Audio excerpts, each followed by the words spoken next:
I met Brittany, I believe I was 15, she was 14. We became best friends, got to know each other, and been so close ever since. She used to like to joke around a lot, laugh. Just her smile just made you smile back. She was such a fun-loving girl and just smiling all the time. April 22nd, 2009. It's spring break for high school students in Rochester, New York. And with a long winter barely behind them, 17-year-old Brittany Drexel is ready for some warm sunshine. It's a long-standing rite of passage in the Rochester area for high school seniors to spend part of the week-long break in Myrtle Beach, South Carolina. Just kids, no parental supervision. There was about 30 or 40 kids going down to Myrtle Beach, and it's kind of a tradition for them to go down there. It's just like any other tourist area. You got hotels, you got shops. Those kids are going down there, drinking, doing drugs, partying, going out to night spots, and laying out on the beach. Brittany, a high school junior, is friendly with some older kids who ask her to join them for the trip down to Myrtle Beach. She had asked me if she could go to Myrtle Beach, and I had told her no. And I also told her, you need to talk to your father. I know he wouldn't have allowed her to go, but, she still needed to talk to both of us. And, Brittany, she liked to play both of us. If Mom said no, Dad said yes. Dawn and Chad Drexel have recently decided to divorce. Their separation has taken a toll on Brittany and her two siblings. That Tuesday, Dawn called, 8-ish or something at night. Said, your daughter's not listening to me. She's bringing up this spring break. She wants to go down. According to Chad, Brittany had recently been sleeping late and skipping school. In his mind, it was no time for her to be going on vacation without parental supervision. So I told her, Brittany, what's going on? Where are you telling your mother that you want to go to spring break? You're not going anywhere. Silence. She didn't say nothing. Do you understand me, Brittany? Yeah.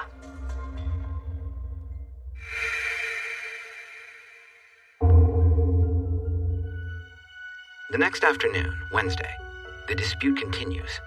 Brittany is so upset, she storms out of the house. She calls her boyfriend, John Greco, and asks him to pick her up. John, who has been dating Brittany on and off for over 2 years, knows how much Brittany wants to get away for spring break. Her junior year was a tough year for her. She was dealing with her family being in a divorce. Any problem that me and her would have would escalate the anxiety that she was carrying. Brittany's close friend Tara has seen how hard junior year has been for her classmate. She just wanted to hang out with her friends, just not have to stay home. She wanted to go away for spring break. She wanted to just be able to have fun for a week outside of Rochester. In the months before her disappearance, Brittany has had her share of problems. She overdosed twice on her mom's pain medication. Both times are after a major breakup with John. Brittany's father believes she was feeling the strain of her parents' divorce as well. In my heart, I felt like this is all my fault because I left the house and now all these things are happening. I went straight to the hospital. They put her. She didn't take as many as everyone thought. But that was a warning that I need help. I could remember the look on her face. Her face was just all red, and she was just crying. Tears were just coming down her face, and I looked at her and I said, Britt, why would you do this? Why? Nothing in life is that bad to do this. Brittany began seeing a counselor and eventually reconciled with John. This kind of troubling behavior was unusual for her. Brittany had been a carefree child. She talked about becoming a nurse and was also passionate about soccer. She was just the fastest on that field no matter what team she played. It's the one thing that every coach always said was, I've never seen a girl that fast. Brittany, she's energetic, happy-go-lucky. She was the type of person that would walk into a room, and no matter if it was the most depressing day of the week, she would light up that room.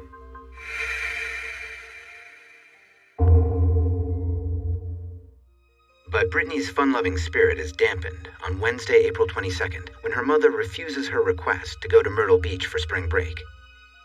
Brittany vents to her boyfriend, John, after leaving the house in a huff. When Brittany had told her mom that she wanted to go to South Carolina, her mom, obviously being a parent, said, not going to South Carolina. You're 17 years old. And Brittany retaliated. She got into a fight with her mom. Brittany gave me a call. I came and picked her up and took her to her friend's house. Later that day, Brittany makes one last request to go to Myrtle Beach. Well, she had to call and apologized how she acted that day. She says, Mom, can I go to Myrtle Beach? And I told her no. And she goes, why? And I said, Brittany, because first of all, I don't know the people that you're going with. I said, there's no parents. And I said, something's going to happen. And I said, I don't want anything to happen to you. Brittany then proposes a new idea for her spring break. She asks her mother if she can spend the rest of her vacation at a friend's house nearby. Her mother agrees. Brittany promises to stay in touch by cell phone over the next few days. But in reality, Brittany makes very different plans, which she shares with her boyfriend, John. She said, a bunch of friends want me to go down to Myrtle Beach with them. And I told her, I think it's a good idea. I think you can get away from Rochester. I think it would do you good if you go down to South Carolina for 3 days. Because really, in my eyes, what was going to happen in 3 days? Coming up, Brittany's boyfriend's words come back to haunt him. I knew something was wrong. I knew that there was a problem of 30 minutes going by without talking to her. Before 17-year-old Brittany Drexel disappears, she has an emotional fight with her mother, Dawn, who has refused to let her go to Myrtle Beach, South Carolina for spring break. Frustrated, Brittany asks to spend the rest of her vacation instead with a friend who lives nearby her home in Rochester, New York. Her mother agrees. But Brittany has no intention of staying in upstate New York. She decides to make the trip to Myrtle Beach, South Carolina, over 14 hours and 6 states away. She visits her boyfriend John at work before leaving. It's a difficult memory for me to think about because I had that running in the back of my head just as everybody does when they're saying goodbye to somebody for a period of time. I think, what if this is the last time I see them? What if something happens? But then I pushed those thoughts to the side and thought, it's only 3 days.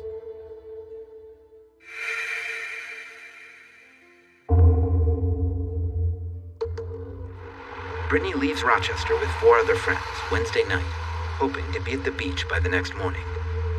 The people that she went down with, I thought were trusting people. I didn't know them personally. She did ask me to come, and I could not go because I had work. Over the next few days, Brittany and John are in constant contact via cell phone, sometimes texting several times an hour. She tells him that she is staying at a hotel on the beach called the Bar Harbor Hotel. While she was down there, her first few texts were, this weather is incredible. I mean, there's palm trees. Being out by the ocean, it was incredible. But it isn't only the soft sand and inviting water that entice Brittany and her friends. With an abundance of bars and clubs, the area is a paradise for high schoolers enjoying independence for the first time. While the drinking age is 21, many of the clubs allow kids as young as 17 to enter. The bars and the clubs down in Myrtle Beach, it's more based around money. If they can get tons of teenagers to come in, and if they turn the blind eye to the fact that they're 16, 17 years old, they're still going to make the money. Brittany takes full advantage of her spring break freedom. She tells her mom that she's watching movies at her friend's house in Rochester, while sharing with John that she is having an amazing vacation hundreds of miles away. She was having a ton of fun. She was out having a good time, living the spring break life. She was with a bunch of her friends, having a good time. But by the second day, all that changes. Brittany starts feeling alienated from her friends. Brittany had told me that they were using a lot of drugs. She wasn't into the drug scene, and therefore she tried to exclude herself from that, and she tried doing things on her own. She walked to the restaurant by herself. She walked down to the beach by herself. Clearly, being in South Carolina, being a 100-pound, pretty teenage girl, that's not an area where you want to be by yourself. Early Friday evening, Brittany runs into a male friend from Rochester. 20-year-old Peter Brozowitz works for several local Rochester nightclubs. He's staying with some friends at the Blue Water Resort in Myrtle Beach, just a mile away from Brittany's hotel. Peter Brozowitz was a kid who I didn't know personally, but Brittany did. He was always out at the parties at the clubs, so we became acquaintances through just the parties and knowing the same people. I assumed, being a good friend to Brittany, that he would watch over her.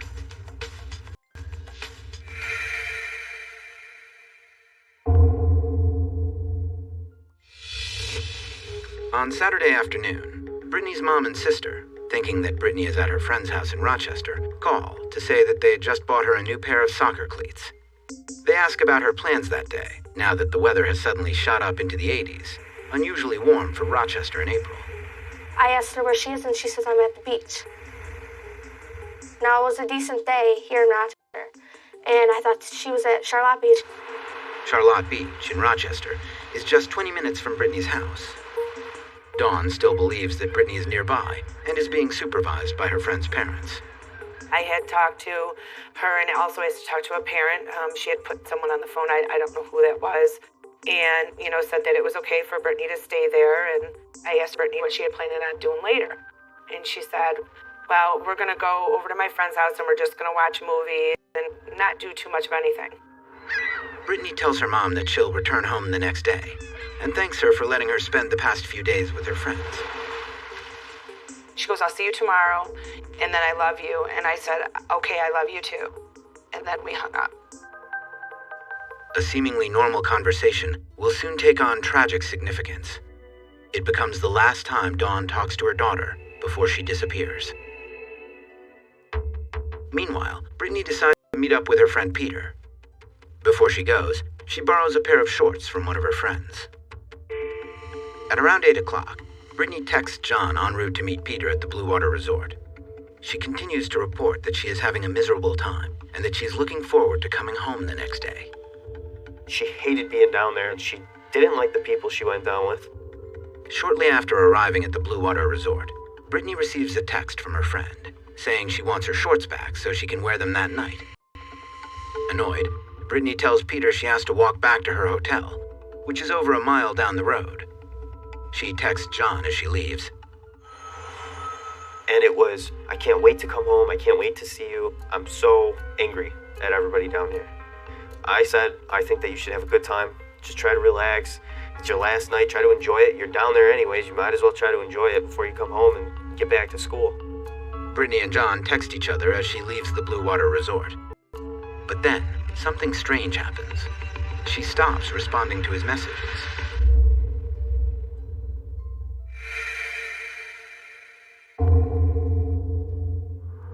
I knew that something was up about 10 to 20 minutes later, but a half an hour later was when I really began to start freaking out. Me and Brittany talked every 10 minutes on the phone. I knew something was wrong. I knew that there was a problem of 30 minutes going by without talking to her. An hour later, John is worried. He threatens to tell her mom the truth about where Brittany really is if she doesn't text him back. I called Brittany, and there was no response, so I texted her, and I said if she didn't get in contact with me, I was going to call her mom, and I was going to break the news to the family that she was down in South Carolina. A couple minutes went by. She didn't text me back, didn't call me back. Meanwhile, Dawn Drexel, Brittany's mother, is just returning home after having dinner with a few friends when she gets the call from John. Her mom said, I'm going to kill her. Like, there's no way that she went behind my back and did this without letting me know about it. And she was initially very angry, as any parent would be if they found out their kid was 14 hours away. It wasn't registering until it started to sink in, and I was thinking about it. Well, my heart stopped. I mean, what do you mean you can't find my daughter? And I started freaking out. As soon as Dawn gets off the phone with John, she desperately tries to get in touch with Brittany. When we were first texting her and calling her that night that she went missing, it would keep ringing and ringing and ringing, and then it started just to go to voicemail. When I finished up work, it was 11 o'clock at night, and I got in my car, and I headed right to Brittany's house. And I walked in the door, and the whole family was sitting at the table, and I sat down and started to explain what happened. Dawn calls the Rochester police, but they can't do much from upstate New York. So John reaches out to a friend of Brittany's in North Carolina, who drives straight to Myrtle Beach to file a missing persons report with local police. Meanwhile, Brittany's family and friends continue to reach her by phone, but each call goes straight to voicemail. The next morning, Brittany's mom, boyfriend, grandparents, and 2 friends head down to Myrtle Beach to search for Brittany, while her father Chad looks after her siblings. Here I am driving down to Myrtle Beach, and I am just beside myself, thinking, how could this happen to my daughter? Where is she? Am I going to be able to find her? Coming up, investigators get a break when they discover surveillance footage that could help them. Brittany Drexel has slipped off to Myrtle Beach, South Carolina for spring break, unbeknownst to her parents. At about 9 p.m., Saturday, April 25th, she's walking to her hotel while texting her boyfriend John, when suddenly her texts stop. Brittany is not seen or heard from again. Myrtle Beach Police Lieutenant Joseph Kapp and Detective Vincent Dorio head the investigation. As police begin the search for Brittany, her mother, her boyfriend John, her grandparents, and 2 friends are still en route from Rochester, New York to Myrtle Beach. Trip down to South Carolina, I don't think anybody slept. It was extremely difficult because we knew that we're going down there to search for Brittany missing. It almost was a step out of reality. It was almost like this couldn't be happening.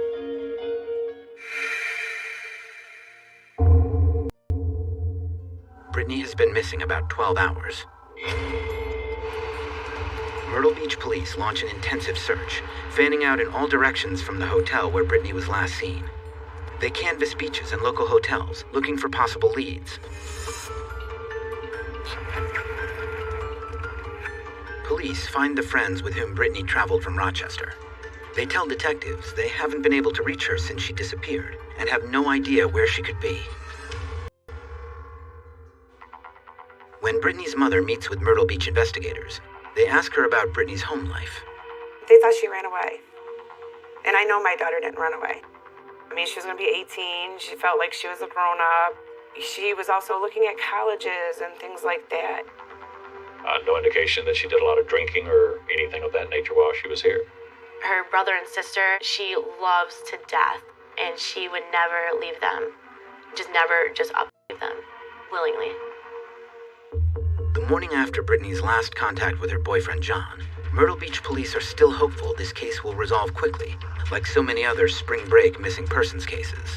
Especially with kids, as they'll go and sit on the beach and talk. They lose track of time is generally what happens.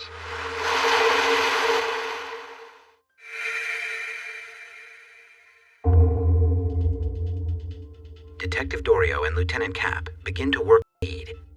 They learn that Peter Brozowitz, the young man Brittany went to see the night before, left town with his buddies at about 2 a.m. that morning, about 5 hours after Brittany vanished. It appeared that they had left suddenly in the night. They had forgotten clothing and they didn't get a deposit. And I mean, these contributing factors appeared to be very, very suspicious. As soon as Peter arrives back in Rochester, he is quick to acquire the representation of a criminal defense attorney. Investigators begin piecing together Brittany's last hours. On the way from her hotel to visit Peter and his friends at the Blue Water Resort, a traffic camera captures her walking and texting at about 8:15 p.m. We do see her, she's walking alone and using her phone. And we verify that she was calling the people that she was going to visit to try and find the location of the motel. According to Peter, Brittany left his room shortly after she arrived to go back to her hotel and return the pair of shorts to her friend.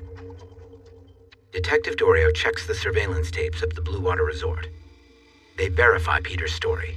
We get her going through the motel's front lobby door, and then short time later, exiting the motel and going northbound towards her motel.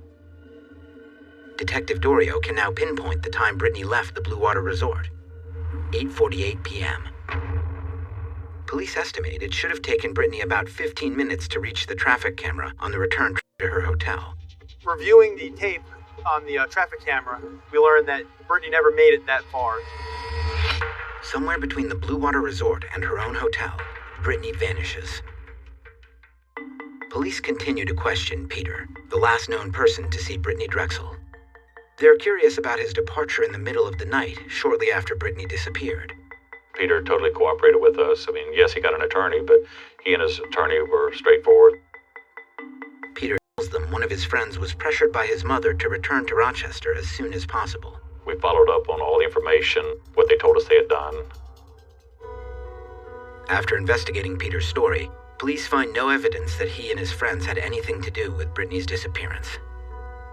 Unfortunately, investigators have no other leads on what may have happened to her, but they do obtain Brittany's cell phone records. What they find is not what they expect. The last known location of her cell phone is over an hour away in a very unwelcoming area. Coming up, is Brittany still alive? It's the most horrific thing you would want to go through as a parent. Get more Disappeared online at investigation.discovery.com.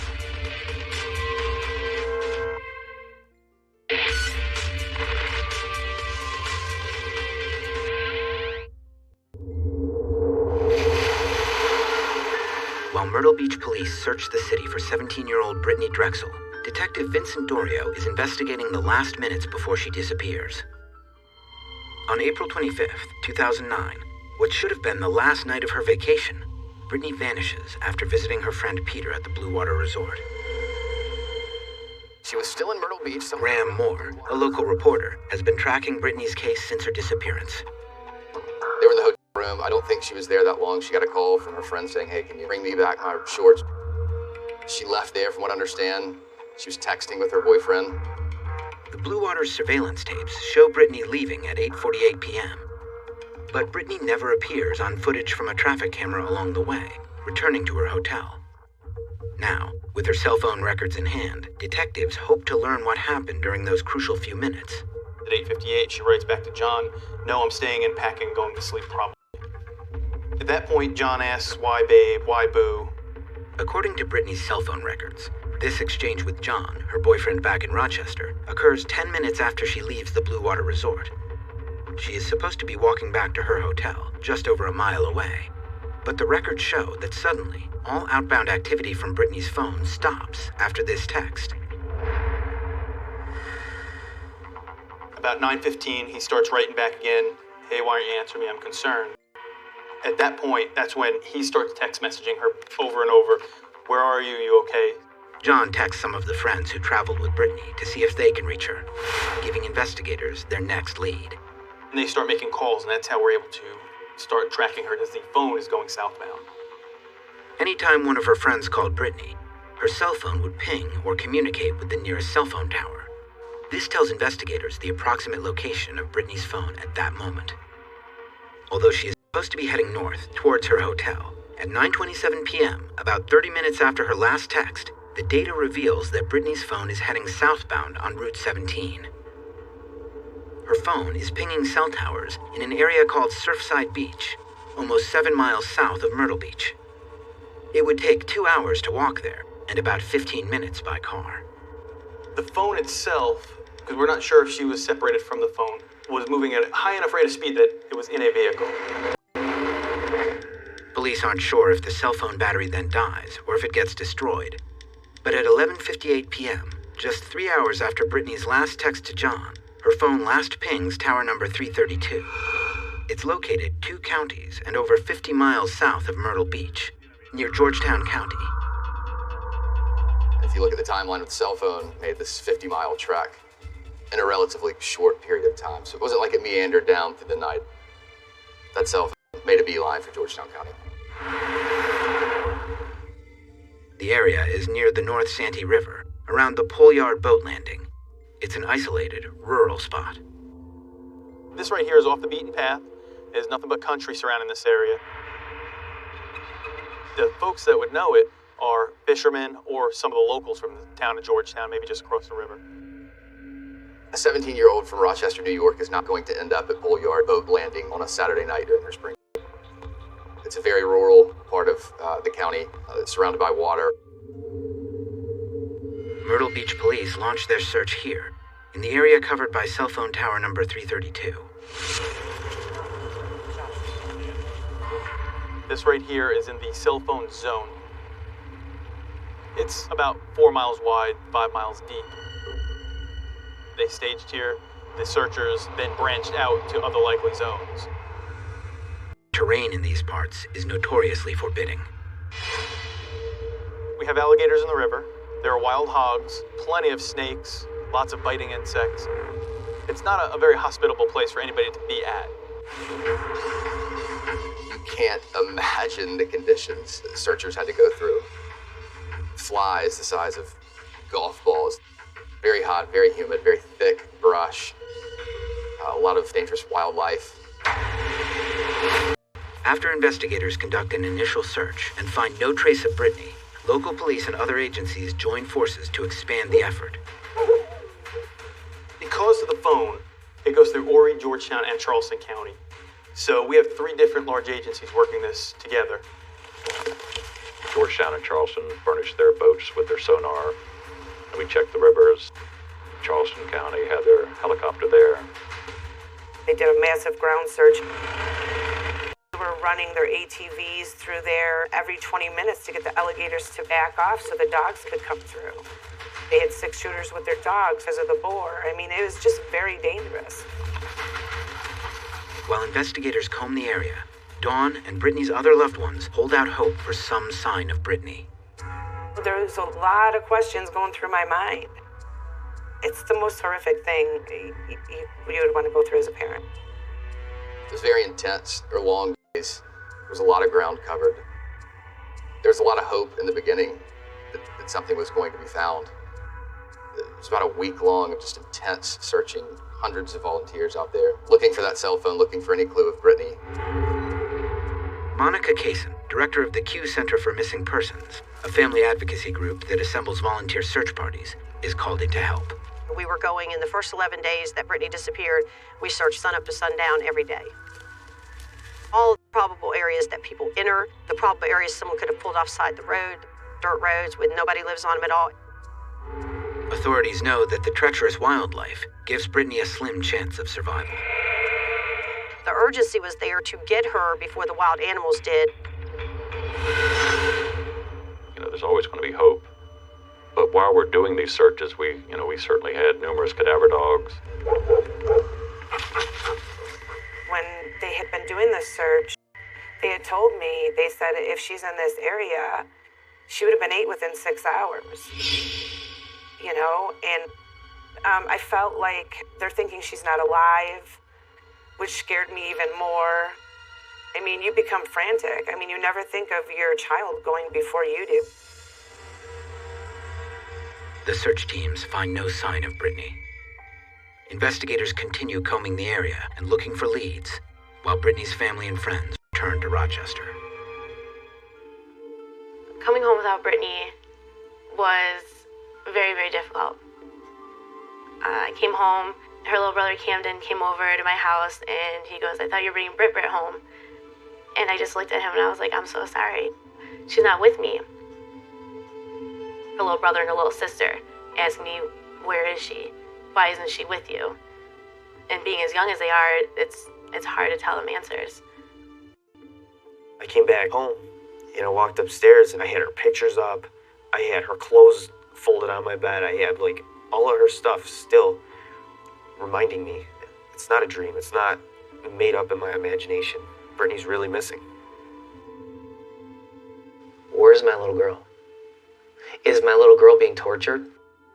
Did my little girl get hurt and die? If that happened,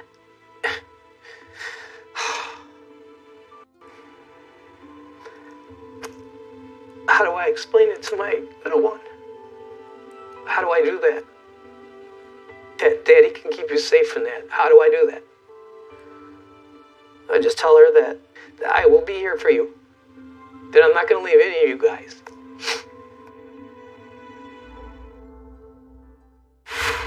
Coming up, the investigation into Brittany's disappearance seems completely stalled until 8 months after she goes missing, when a potential clue finally emerges. A week-long search for missing spring breaker Brittany Drexel turned up a possible piece of evidence in her disappearance. While on spring break in Myrtle Beach, South Carolina. Police have no promising leads in the case. Finally, in mid-December, investigators get a tip. It prompts them to search an area just north of where they had previously traced Brittany's cell phone. They scour the banks of the Santee River, surrounded by swamps and alligators. The Georgetown County had asked us to check out an area that was a tip called in. We went over there to check it out. During that search, we were notified that the sunglasses were found. While combing the area, authorities get an intriguing lead. A pair of sunglasses that could be Brittany's is spotted on the muddy embankment of the Santee River. On the second day of that search, a man and his wife were on a boat. They had docked along the riverbank there, went to collect some firewood, and came across a pair of sunglasses. They had seen the night before on the news that searchers were out there looking for a missing girl, and they thought it was odd, the place that they found these sunglasses. They found these sunglasses on a pretty desolate part of the riverbank. Investigators were pretty hopeful when they found them. Brittany's mom wants to believe that the glasses could be her daughter's. I had seen what the sunglasses look like, and I know Brittany had gotten a pair for Easter. But others are skeptical they belong to Brittany. I don't recognize them. It doesn't mean that when she was down there, she didn't buy them. It was months and months after her disappearance. So why all of a sudden are glasses showing up there that don't have all the mud, all the weathered activity on it, the leaves, the branches, all that? It could just be they had hikers and someone lost them out of their backpack. Since the sunglasses turn up a few miles from where the teams have resumed searching, those close to Brittany's case question whether the appearance of this potential clue might be calculated.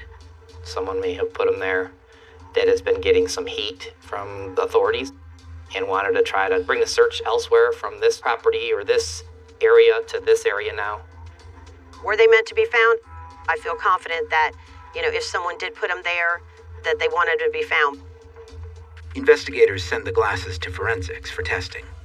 They sent them off to see if they could collect DNA off of them to make any sort of match. And from what I've been told, there was no DNA on the glasses. Again, another dead end for Dawn Drexel and Brittany's family.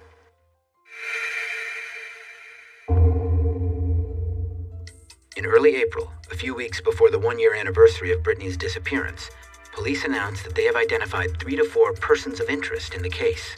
The people that we're looking at I feel really good about. All of our little pieces of evidence, they haven't been tied in yet, but they're all pointing in the same direction, towards certain people. Detectives will not reveal more information, yet they say they now believe this is no longer a missing persons case, but a homicide. However, Detective Dorio still needs more to file charges. Just a matter of time now before everything gets put together and we can say, yes, here's a solid arrest. While investigators continue pursuing the case, Dawn Drexel has her own theory and believes Brittany may have been abducted. I think Brittany is still alive. I think somebody's holding her against her will. I've heard a lot about human trafficking. Anybody can be a trafficker. That person could be somebody that you meet and become friends with. It could be somebody that promises you, a modeling career, or you can make this much money, or anything. If you know Brittany, if you're close to Brittany, you gotta watch out for her. You cannot let her just walk around by herself because she thinks that nothing can hurt her. She's too trusting of people, and you need to watch out for her. However, authorities are skeptical that this is a human trafficking case. We've got no indication. We've had no history. Most of your human trafficking, they target victims where there's a language barrier, and generally where human trafficking takes place, it continues to take place. We've had nothing prior or since that would be an indicator. Human trafficking in South Carolina is not a problem that I know about, at least. Being from South Carolina, you never hear about human trafficking. We can't eliminate it, but it's certainly not at the forefront of our investigation.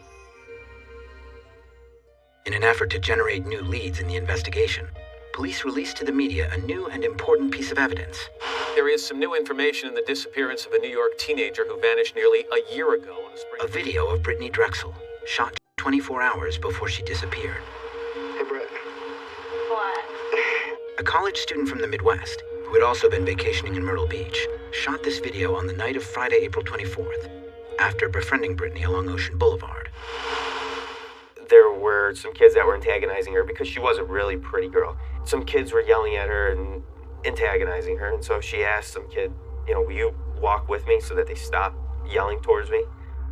They talked and they went to her motel room, and he did a short video clip of her while they were talking. and it was confirmed that it was, in fact, Brittany. Investigators verified that the student has an alibi and has no knowledge of Brittany's whereabouts. Once he was aware that he had video, he and his family contacted us and relinquished the video to us. Brittany Drexel has yet to be found. The video receives national attention.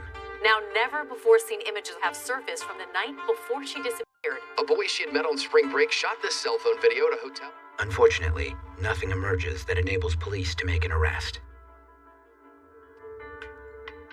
Back in Rochester, Brittany's loved ones struggle to make some sense out of her disappearance. They try to move on with their lives while honoring Brittany.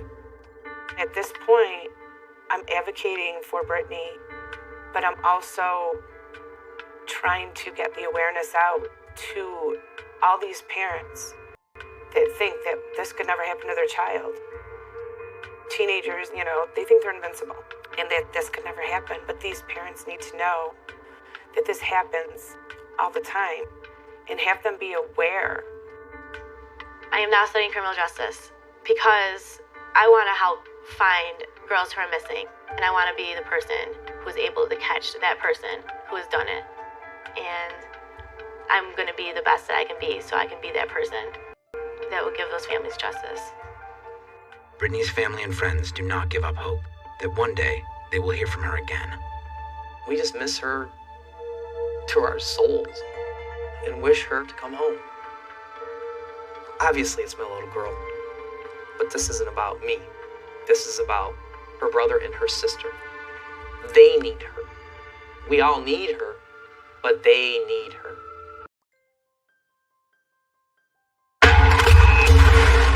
A chilling story of a small town where tragic death is everywhere. It made my blood run cold. An unknown killer on the loose. I have something to regret, seriously. Lives lost. The body count rises. There was no real investigation. It was treated as just another drug overdose. What is going on in this community? The gun went off, and his nephew died.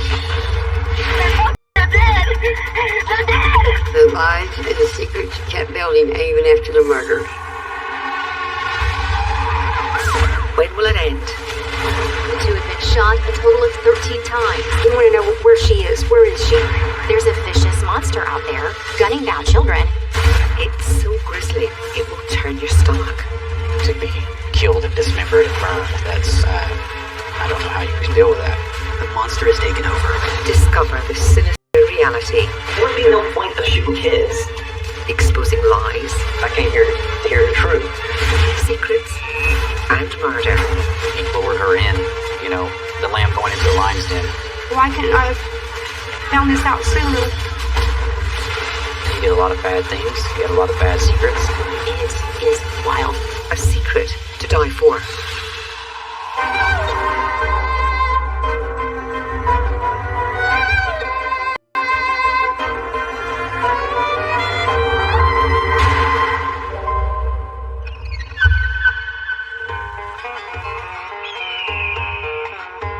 Henrietta, Oklahoma is an hour south of Tulsa.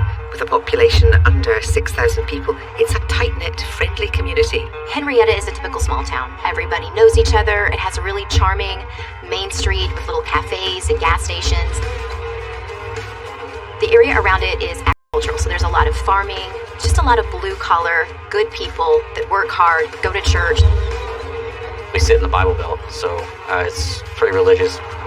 It's just a nice community.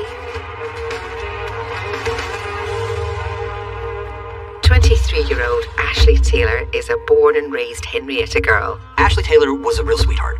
She was just sweet and kind. She loved animals. Faith was a big part of her background, and that her love for God was very important to Ashley. She loved going to church. That was one of her favorite things. That's where she met some of her best friends. One day, out of the blue, a friend Ashley hasn't seen in a while surprises her. Kevin Sweat comes home, and he reaches out to his old friend from high school, Ashley. Yeah, she was really thrilled. Back in high school, Kevin and Ashley were thick as thieves. They were outcasts. She saw somebody that was different like her. During school, Ashley, she struggled with her weight. and she struggled with fitting in. I think she would kind of get bullied. She was just very quiet and a little isolated. That's where she met Kevin. Kevin Sweat in high school isn't what you would call a popular kid. He was awkward, he wore black all the time. He was what you would consider that nerdy culture of fantasy. Kids who were different, they just get picked on. In a small town, Kevin would have been different. You know, wearing the all black, wearing the big trench coat. Ashley never liked to see anyone being bullied or anything like that. I think that Ashley and Kevin saw somebody that she could help. Ashley said Kevin was lonely and he would just sit in a desk by himself. Kevin didn't have friends, so she wanted to be friends with him. They both kind of didn't fit in, and they both loved poems. They had a lot of common interests together, and I think that's why her and Kevin clicked. The pair pick up right where they left off and bond over typical small-town activities. There's a lot of boredom in smaller towns like that, so the kids have to think of outside the box on what I can do for fun. A lot of kids, they hunt. Everybody has guns in Oklahoma. Shooting guns for fun is not abnormal at all. One of the more normal things about Kevin Sweat was his love of firearms. As the weeks roll on, the two grow closer, sharing their innermost secrets. They start talking. She was drawn to him, and he saw her vulnerability. Ashley tells Kevin she spends most of her time with her family. Her parents are divorced, and she helps her mum with her two siblings, Alana and Shane. She stepped up to take care of her own siblings who had special needs. Ashley helped me out as much as she could. Kevin, for his part, is happy to have an old friend to confide in and spend time with now that he's back in town. He had talked about being in the military. I think he saw the military as his ticket out of Henrietta. And next thing you know, he's back in Henrietta, back with his family. Over the course of that time, he's working at a fast food restaurant.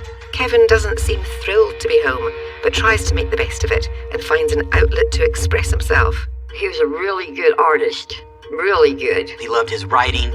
He's got this blog where he writes a little bit of his fiction there. He writes some real life things about these big hopes and dreams of seeing the world and making something big, but is stuck with that reality of being in the small town.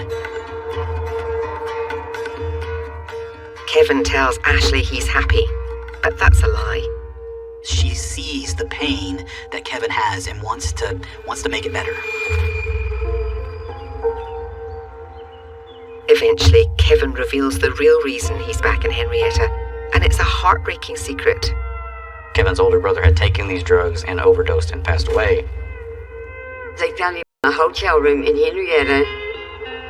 Kevin was obviously upset losing someone who was so close to him. His brother's death sent him into some kind of a spiral. He's broken.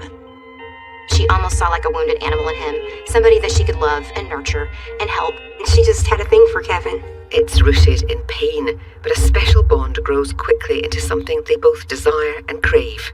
And within a matter of weeks, they're dating, they're a couple, and they're starting their romance. Ashley was really thrilled to have a boyfriend. He's the southern gentleman. He was really sweet and nice and polite. He would open the doors for her. I was very happy with Ashley and Kevin's relationship.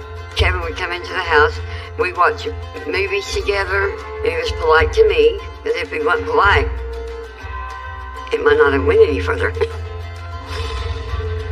This is a very happy time in Ashley's life. Ashley was in love with Kevin. He was in love with her too. Ashley and Kevin are in love and inseparable. While just a few miles away, a horrifying crime in the nearby town of Walitka shatters the community. 911 6 emergency. Somebody killed two girls.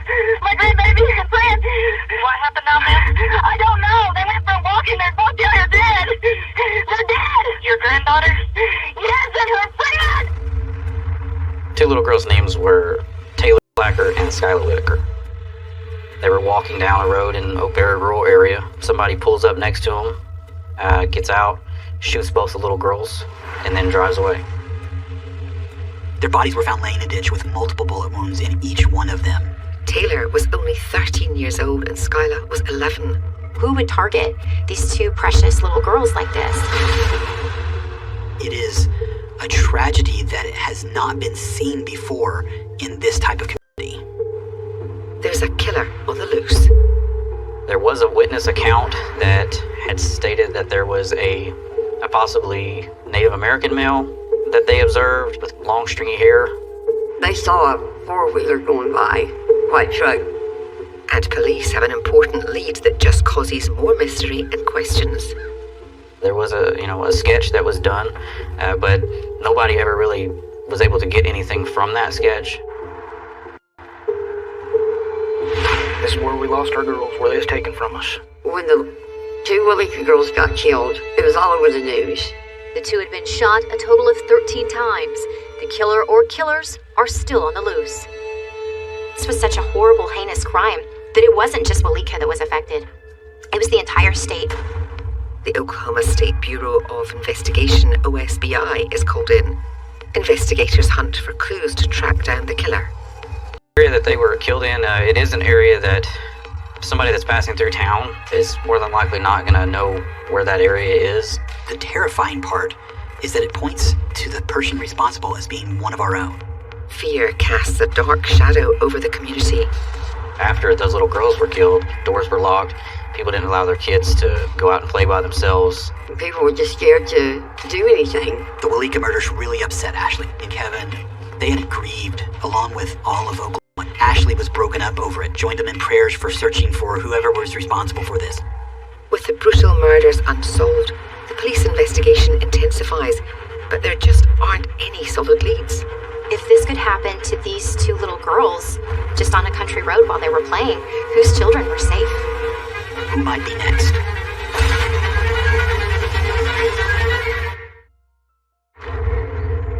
As the community grapples with the horrific murder of the two girls, Ashley finds some comfort in her relationship with Kevin. They date for a little while, things become more serious, and soon they're actually living in the home of Patricia Taylor, Ashley's mom, which is great for Patricia because she does need help around the house. Kevin fits in with the family and soon becomes indispensable. He would help out with Ashley's special needs siblings and help Ashley's mom with whatever she needed. He was really good at helping with Alana and Shane. He takes people to appointments, he does chores. He was always sweet and polite, and he would eat dinner with us. Under the same roof, Kevin and Ashley's relationship grows stronger. He was very respectful. Every time I would see him, he would have his arm around her, calling her sweetheart and kissing her. Ashley is happier than she's been in a while, but in private, she's struggling. Ashley was insecure. She'd never really, had a serious boyfriend before. She was a little bit overweight, and I don't think that she had self-confidence. But Kevin loves and accepts Ashley just as she is. He would always call her sweetie and always hugging on her. Over the course of that time, while he's working at a fast food restaurant, the couple is able to save up enough money, and they get their own apartment, which is very exciting for Ashley and Kevin. This is a big step for them. While it seems like their relationship is heading in the right direction, Ashley has a secret of her own. It did bother her that she was, quote-unquote, living in sin. And yet she loves this guy, and so she moves in with him. I think she had that struggle of, something tells me this is wrong, but I want to be with him. Kevin and Ashley's apartment is 20 minutes from Ashley's mother's place, but the distance seems greater. It was hard on Trish, when Ashley moved out because she's always been there with them, helping her with Alana and Shane, and I'm sure they just missed her being there. I knew she was going to try to move on with her life and get married. She wanted kids. Kevin becomes her world, and her family is not so important. They're kind of off to the side. The couple is busy building their new life together. Ashley didn't work, so she was kind of the stay-at-home girlfriend, being able to, care for the home and be there to support Kevin. Ashley and Kevin thought together we can do great things. They were a really great couple, and they seemed really happy. But Kevin has secrets that will break Ashley's heart. Kevin was also on a dating website when he was with Ashley. He had multiple accounts on different dating websites. So all the time that Ashley and Kevin are together, he's portraying himself to be this perfect gentleman and trying to be the man of the house. But Kevin had a whole life online that a lot of people didn't know about. Including Ashley. She loved Kevin. She trusted him. Kevin's online life isn't his only secret. When my brother died, well, part of me really did die. Can someone help me? He's also hiding how much he's struggling with his brother's recent death. After this occurred, he kind of went off the deep end a little bit. He's also upset because he thinks the system failed. There was no real investigation. He was treated as just another drug overdose. And Kevin's suspicions and anger consume his thoughts. Kevin's brother Brian had a drug problem for a long time. He was friends with Christopher Placker, who is a drug dealer. There was an assumption that Christopher had sold Kevin's older brother a bad batch of methamphetamine or some type of narcotic. Kevin's older brother had taken these drugs and overdosed and passed away. And I think in Kevin's mind, in some way, he may have held Christopher Placker responsible for his brother's overdose. Kevin wants accountability for the overdose death, and he's angry the police aren't doing more about it. He writes negatively about law enforcement because of the lack of investigation into his brother's death. He thinks the world is conspiring against him. Kevin's obsession with his brother's death affects other areas of his life. We see his interest in things that are dark and death sort of accelerate. And we see him getting online and posting bizarre pictures of guns and blood and more gruesome things.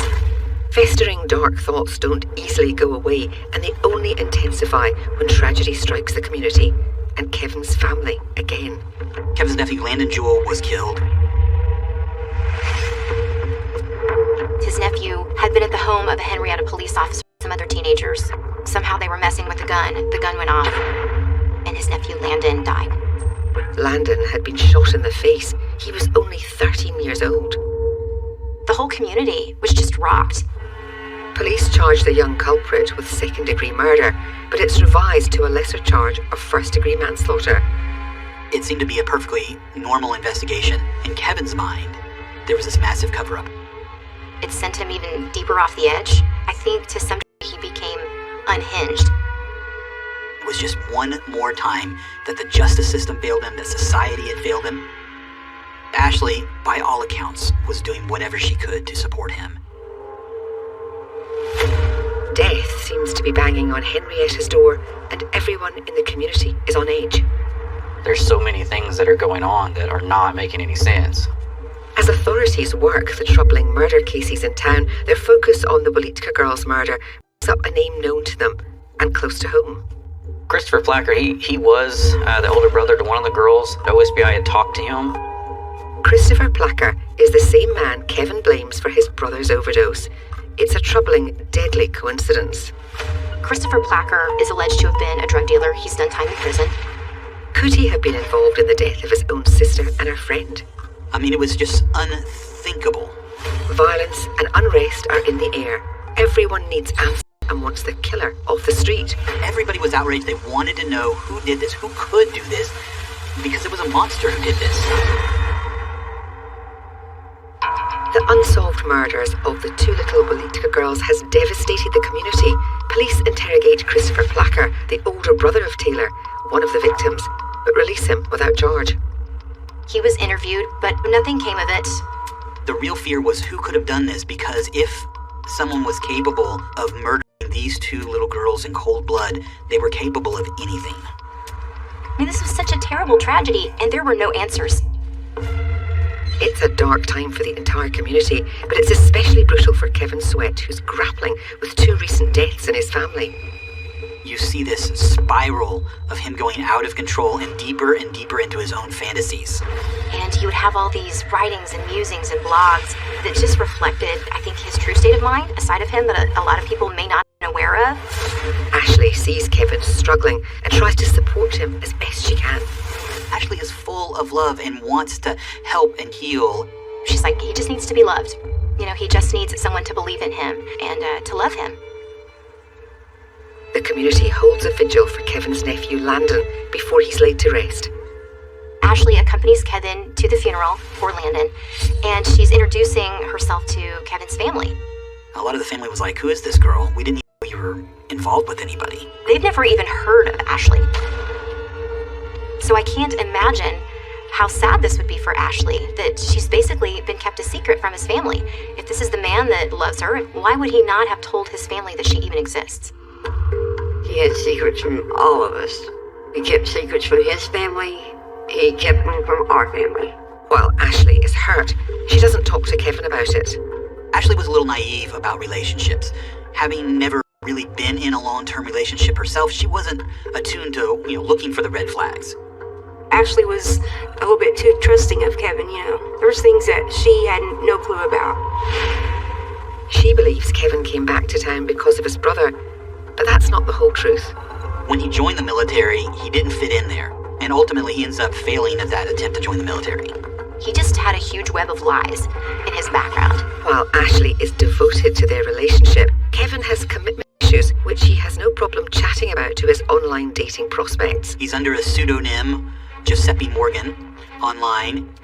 He writes some very specific things about how frustrated and upset he is about his girlfriend. Wish I knew she was a complete basket case, medicated and suicidal before I got with her. He was flirting with people online and he thought it was being reciprocated. Ashley had absolutely no idea. He was a person that had a lot of secrets. Kevin had these two completely different personalities. He is absolutely living a secret life. It is one that his family doesn't know about, Ashley doesn't know about, that he has carefully managed and kept away from them. As Kevin withdraws further into his fantasy world, his relationship with Ashley sours. Something was terribly wrong with Ashley.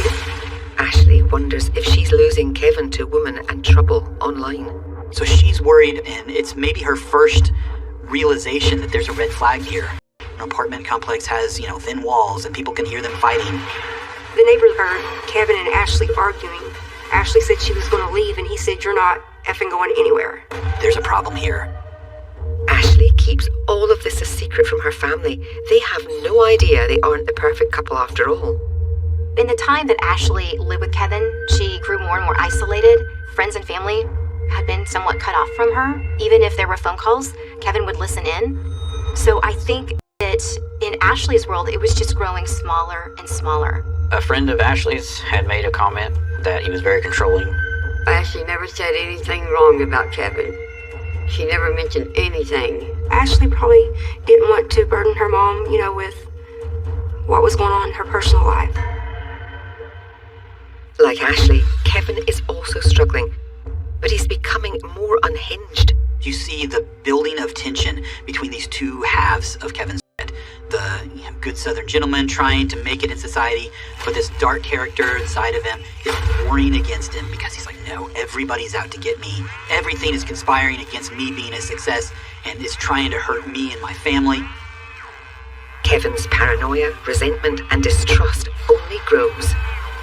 He seemed to indicate online that he was a target of local law enforcement and that maybe they were out to get him because he was outspoken. With all the pressures and difficulties, Ashley and Kevin's relationship seems to be getting worse. He would go on to berate Ashley. Her friends that lived next to her said he would limit her. He would not let her go past the stairs in the breezeway of the apartment, so he's kind of keeping her hostage, I guess. After one especially intense conversation with Kevin, Ashley becomes particularly despondent. There's a lot of red flags going on here. To make matters worse, one night, police pulled Kevin and Ashley over in what should have been a routine traffic stop. The police searched Kevin's car, they found some marijuana. That's not all they find. In the trunk, there are guns and ammunition. It's not abnormal for people to own a lot of guns, especially in this part of the U.S., but getting pulled over with drugs and guns, that can escalate a simple possession charge into something that's more like a felony and you're facing more serious time. Now, he didn't have any serious criminal offenses prior to this. They still took him into the station and they questioned him. Ashley gets scared a little bit. Kevin's never been in trouble before. Could he be right? Is it possible the police have it in for him, especially since he's been so vocal against them? So she's worried about all of this. And she should be. Kevin has a lot more secrets than anyone realizes. They had no idea who Kevin really was underneath. In fact, his entire background that he would share with people was a total pack of lies.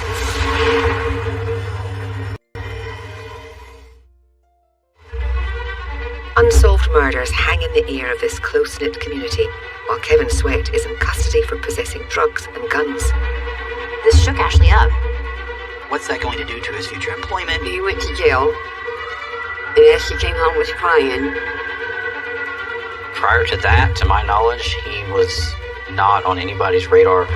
Kevin's released on a suspended sentence. They let him off with, what was an appropriate slap on the wrist for that kind of crime. Kevin's brush with the law fuels his rage. Now the police have pulled him over. They know that he had guns. They know that he had drugs. And his online musings become even more erratic and troubling. Some of his writings were really weird. I remember seeing pictures of him with just very dark, gory things. I think it gave insight into his psyche during this time. Shortly after, local reporter Casey Roebuck receives a surprising message. I got an email from Kevin Sweat expressing interest in his nephew's case. There didn't seem to be in Kevin's mind a large enough investigation. He thought because this occurred at the home of a Henrietta police officer that there would never be justice. He was out for revenge. Kevin's theories and concerns failed to register with police. They just wrote him off as a family member who's upset about this, and ultimately the perpetrator did get some measure of justice and what was appropriate at the time. Kevin festers as he doesn't get his desired answers and results. He spent a lot of time on his computer instead of surrounded by people. Kevin was writing like 6 months until D-Day, 6 months until my escape. It's his countdown to like he's gonna pull up stakes and just move away. He also starts to blame his relationship with Ashley as a source of his unhappiness. The things that he would say about Ashley were quite cruel. That he didn't find her attractive, that he didn't want to be in a relationship with her, that he wanted to end that relationship and just start a whole other life somewhere else. I'm saving up money so I can finally leave Oklahoma once and for all. He's living in this fantasy world and starts to think maybe that's his reality, and maybe it's just Ashley holding him back now. He was saying these under different names online, so there was no way to know that he was referring to Ashley Taylor. While Kevin is contemplating his relationship in secret, so is Ashley. Ashley grew up going to church in an environment where any sort of premarital sexual relationship was really frowned upon and really taboo. As tensions grow and their relationship becomes more strained, Ashley becomes increasingly conflicted that she's living in sin. There had been some situations where she had said she wanted to leave, she wanted to get away. Ashley questioned her relationship with Kevin. It's like a lot of relationships come to that point of, are we going to make it or are we going to break it? The answer is unexpected and life-changing in a thrilling way. Kevin took Ashley out to Nichols Park. It's a nice spot where they would often go. Kevin got down on one knee and proposed to Ashley. Once Kevin popped the question, she was fully in. All of those doubts that Ashley may have had about Kevin were completely washed away. She is over the moon. She cannot wait to share this information with her friends and family because this is the culmination of what she has wanted her entire life. Ashley, she was really happy that she got engaged. She showed me her ring. It was a beautiful ring. And she was just so happy she was going to get married. She's wanted to be a wife. She's wanted to start a family. And now Kevin is ready to commit to her. So she is overjoyed. They were going to have a happy life together. But sometimes the truth and happiness is complicated. I think Kevin saw the engagement as a dodge, as a way to just put a band-aid on something that was starting to unravel, and maybe his last attempt at trying to reclaim the person he knows he wanted to be. He put a ring on it. He put a ring on it, and he thought that was going to hold everything together. For the first time in ages, Ashley seems happy. The fact that he proposed and they wouldn't be living in sin was very exciting to her. She's going to have that fairy tale sitcom life, and everything's going to come together. Then Ashley has another bombshell surprise for her family and friends. Ashley and Kevin was going to go to New Orleans to elope. They was going to have a 2-week honeymoon. Ashley, she had never been out of the States, so she was really excited that she was going to get to go somewhere new. I was happy for Ashley. Kevin's family is also supportive in important, practical ways. Kevin's dad was going to loan Kevin like $4,000, and Kevin's mom was going to rent them a house. She could not be more excited that they're going to start this amazing life together. Ashley and Kevin pack up the car and leave for Louisiana. Ashley said, well, we'll call you when we get married. So when she left, I kissed her on the cheek and told her to have fun. She was supposed to call her mother right after the wedding. I didn't hear from her. Shane's birthday was on the 24th. She doesn't call for her brother's birthday.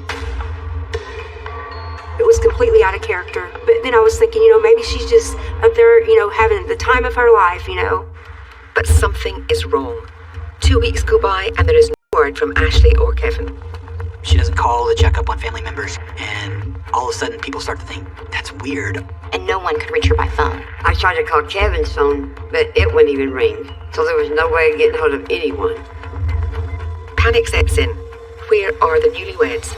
You know, right there, I was like, something's not right. Leaving their family and friends behind, Ashley and Kevin elope to New Orleans and haven't been heard from in 2 weeks. Alarm bells are going off at this point. We filed a missing persons report. But police don't have much to go on. This isn't a little kid that wandered away. This is a full-grown adult and just hasn't checked in with mom and dad. Trish is really getting concerned and worried about Ashley. So her family takes the search for Ashley and Kevin into their own hands. I drove to Kevin's mom's house. And I go up there and knock on the door, and I said, yeah, I'm here to find out about Kevin and Ashley. They were supposed to, we got married 2 weeks ago. What Ashley's aunt hears next shocks her. They broke up 2 weeks ago. They weren't even aware that there was supposed to be a wedding. And I was like, what? This is not going to have a good ending. I was really getting worried. Where is Ashley? Where is Kevin? Her family is in an absolute panic. They go to Ashley and Kevin's apartment complex where they receive unsettling information. The neighbors are saying Kevin's car's been here. He's been coming and going. That completely flipped everything on its axis. My mind was just going crazy. I didn't know what was going on. They asked the neighbors that if they see Kevin or Ashley to give them a call. It don't matter what time it is. Even if it's 2 o'clock in the morning, call us. We'll be there. Her family is ramping up the search. They go to the fast food restaurant where he's working at, and they're like, oh, no, he's not missed a day. And all of a sudden they realize they never left town. They never went to Louisiana. I just didn't know what to think.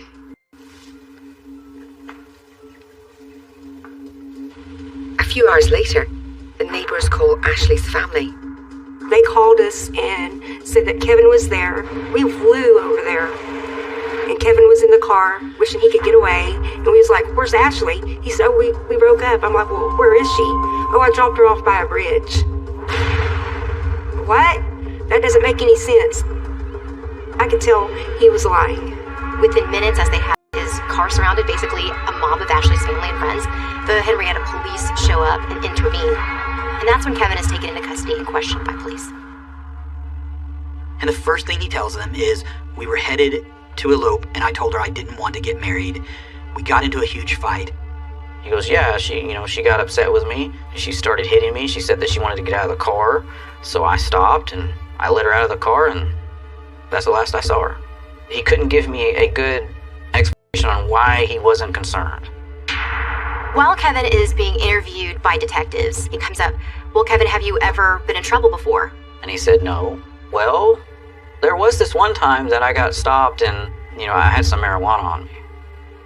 I was like, oh, okay. Is that it? I mean, that's not that big of a deal. He said, yeah, that's it. Well, no. Now, there was this one time that OSBI talked to me. Well, everybody knows that OSBI, they only cover the larger cases.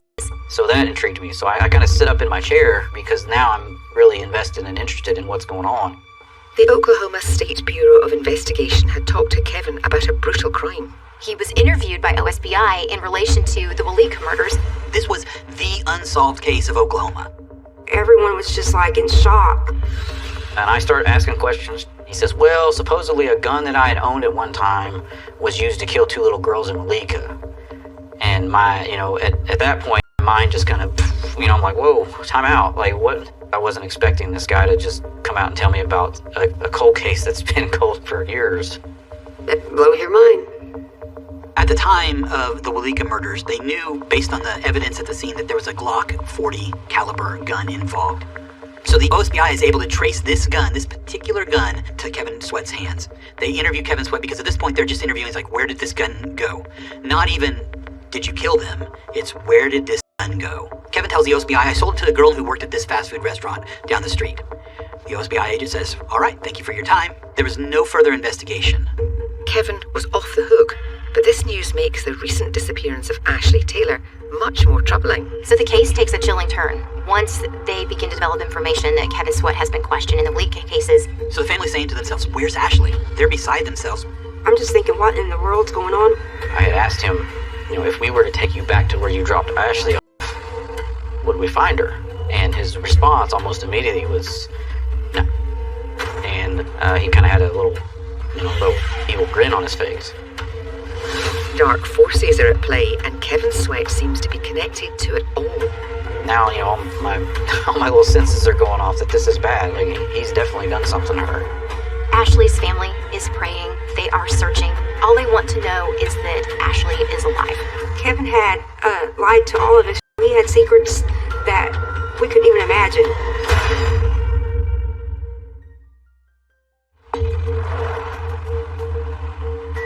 While being questioned about the disappearance of his fiancée, Ashley Taylor, Kevin Sweat lets a big secret slip.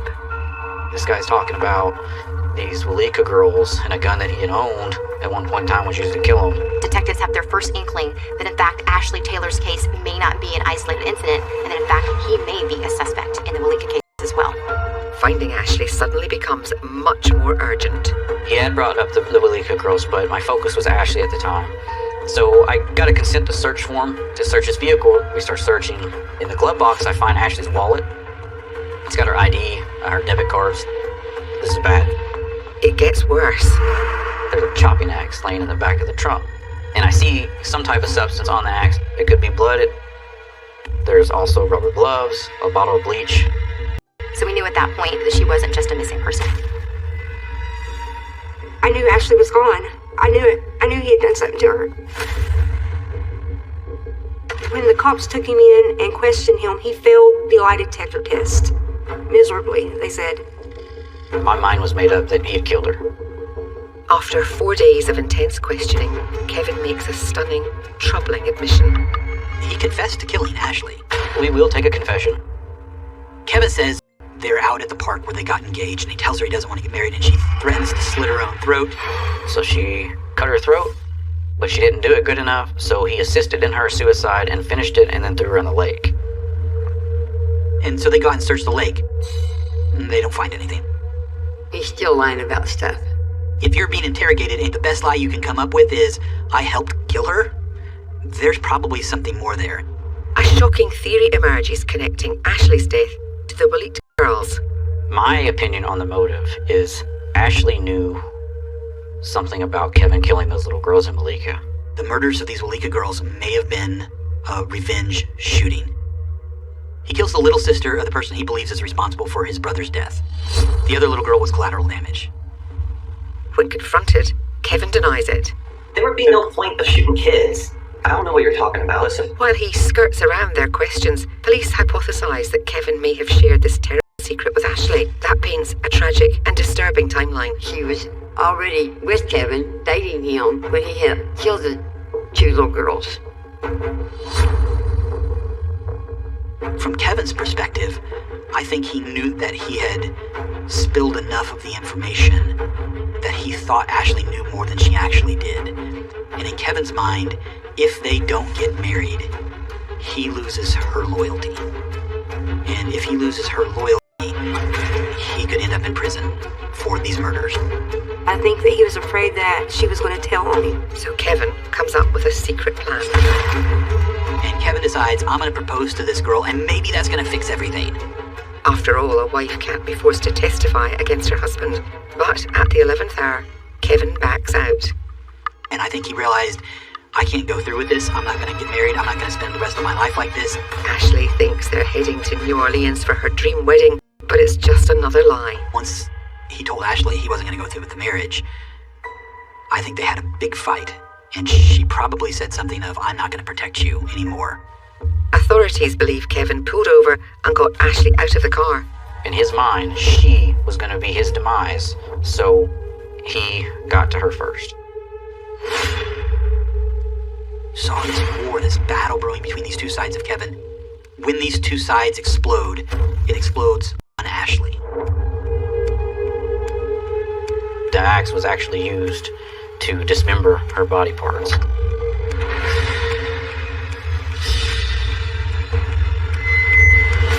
I always think of when he was killing her, if she was hollering out for me, or if she was screaming out for help, and nobody was there to help her. I think about that a lot. The investigation takes police to Kevin's family's property in Walitka. And they see that there's been a big brush fire there. And when they take a closer look at that burn pile, to their horror, they find part of Ashley's glasses and an engagement ring. They find human bone. And at that point, they know that they have found Ashley. After all of Kevin's secrets and lies, the darkest reality has finally come to light. And the truth is that Kevin killed her, and he burned her body and hoped no one would find out. He was charged with the murder of Ashley. Police also find definitive proof linking Kevin to Taylor and Skyla's murder. The key evidence that connected Kevin to the Walitka murders were Glock 40 shell casings that were found near that burn pit where Ashley's remains were found. Under the weight of all the evidence, Kevin finally cracks. We know that you were responsible. I'm guessing it was mental issues. I thought I was seeing shit. Okay. And what'd you do? Panicked. Okay. And shot. News coverage was everywhere. Breaking news tonight as an Oklahoma man accused of 3 murders now admits he did it. Kevin Sweat fooled everyone that knew him. He had a lot of bad secrets. People like Kevin are what America should be afraid of because they're hidden and you don't see it. On October the 24th, 2014, Kevin Sweat receives 3 consecutive sentences of life without parole for the murders of Ashley Taylor, Skyla Whittaker, and Taylor Placker. Ashley Taylor, through her death, solved one of the most tragic cases in Oklahoma. Can't believe we was living with a murderer. He could have just turned on us and did us all in. The Taylor family feels Ashley's absence every day. But she was just a wonderful person. It wouldn't do harm to anyone. I miss hearing Ashley's laugh. I miss her voice. I miss her smile. And I miss her being able to be there with her mom and brother and sister. Alana and Shane miss her. They know they don't have their sister, but they don't know how or what happened. And I just don't want them to know that. I know Ashley's in heaven. I know she's happy now. We just love and miss Ashley.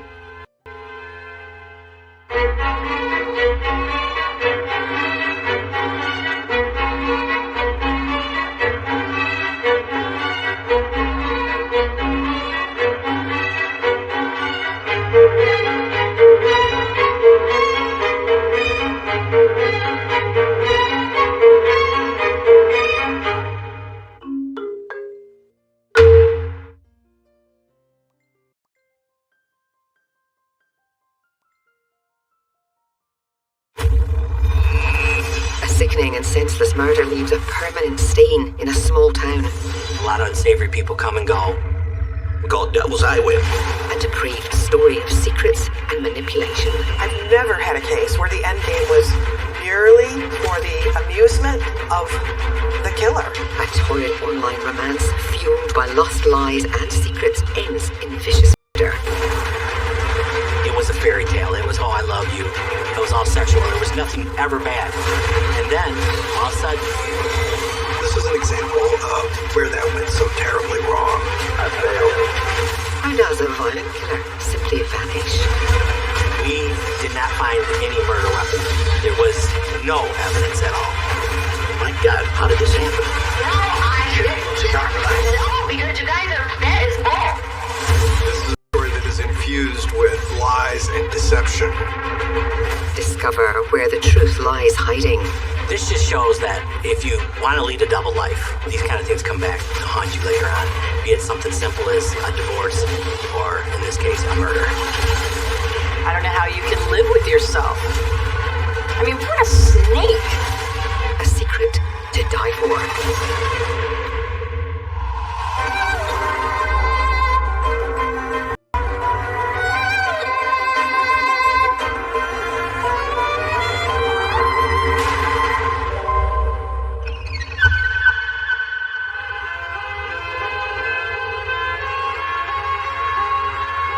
Mount Morris, Michigan is a small town. It's a blue-collar neighborhood. They're mostly auto workers, here for General Motors. Good people in a rough town. Rough area. That's simple. It's a friendly place. Matt Morris is also home to newlyweds Bruce and Shari Miller. Sheree and Bruce basically were like teenagers when they were together. They had a lot of affection for each other. He was kind of quiet and reserved, and she was very outgoing and sort of a flamboyant personality who liked going out to sing karaoke in bars and, kick up her heels. Bruce's life revolves around cars. He works a shift at the General Motors factory in Flint and also owns a vehicle salvage yard called B&D Auto Parts, where Shari works as a bookkeeper. Bruce had a love of cars. That was everything to him. He even traded his horse when he was 16 years old for his first car. His dream job was to own a scrapyard, so he could just tinker on cars all day long. Bruce had been married 3 other times. Bruce, he had to be in a relationship. He was never lived alone by himself very long at all. It always seemed that when he got a divorce, that it wasn't long before he found him another one to tie the knot with. What do you want to call it? Shari Miller had been married a couple of different times. It was a May-December romance. There was about 20 years difference between them, Sheree being the younger of the two. 48-year-old Bruce has a comfortable life and provides Shari and her 3 young children with the stability she's looking for. I think he basically fulfilled every wish that she had as far as safety and security, and as well as providing shelter for her kids. Bruce was a good stepfather, cutting the yard on a big lawn tractor with kids hanging on him, and he loved that. From everyone on the outside looking in, it was a good relationship that was going to stand the test of time. The newlyweds settle into a busy routine. Bruce works a shift at GM, then spends his evenings at a salvage yard. And in addition to bookkeeping for her husband, Shari has a side hustle selling makeup. She also sold Mary Kay Cosmetics. It was a little moneymaker for her. My sister was into Mary Kay. That's who got Sheree into it, and Sheree did really well in it. But life is far from perfect. Due to their busy schedules, Bruce and Shari are rarely home together. Every day for him was a 16-hour day. He'd either be working at the shop for 16 hours or 8 hours at the shop, another 8 hours at a scrapyard. But for him, he was getting to do his hobby and get paid for it. In addition to the long hours, Bruce also has some difficult clientele to deal with. People that frequent a junkyard, some of them can be a little sketchy. You do have some undesirables, and you do have a lot of run-ins with them. They have run-ins with the law. It's like the outcasts. It's the Rudolph's Misfit Islands. That's where we are and the kind of people we deal with. And it's not only the customers Bruce has to watch out for. John Hutchinson is one of his former employees who's now selling used cars. He and Bruce still do business together. John was a rough guy. What John did is he would buy one car wrecked, and he'd take parts off another car, put it together, and sell it. That's what he did. John was that kind of guy that would do odd jobs for people all over just to, make $50 for that day. His worst problem was saying what come to his mind without filtering it. And he did it. And in our business, you should have to watch yourself on that one. John also has a complicated history with Shari. Before Shari Miller married Bruce Miller, she had a sexual relationship with John Hutchinson. They were an item for a little while, not long, when John was temporarily estranged from his wife. Greg Hitzer owns a scrap metal operation in Mount Morris and has business dealings with John. Since I've known John, I've known him always struggling, life always a mess. One afternoon, John approaches his former boss, Bruce, for a loan of $2,000. He knew John Hutchinson was down on his luck, and he knew John Hutchinson would eventually pay him. Normally when you loan money, expect a little more money back than he loaned. And he knew it, John. It wasn't a one-time deal, I'll tell you that right now. But Bruce has other problems brewing beyond the scrapyard. His wife, Shari, tells him she's getting bored and restless at home. I think Shari was not done living her wild life yet. I think she liked to party. I think she needed more stimulation than working at a junkyard and being married to an older man who was busy working a lot of the time and fighting for her. Bruce offers up a potential solution. A new computer for Shari to surf the web at night while he's working. The computer that Bruce bought for Shari provided contact with the outside world. And at her fingertips was entertainment and reaching out to other people. When Shari gets online for the first time, she instantly recognizes it as a huge playground. She started to get on chat groups, started talking to people that He had stuff in common with Mary Kay people. She also views the internet through the perspective that 90% of everything out there is pornography and smut.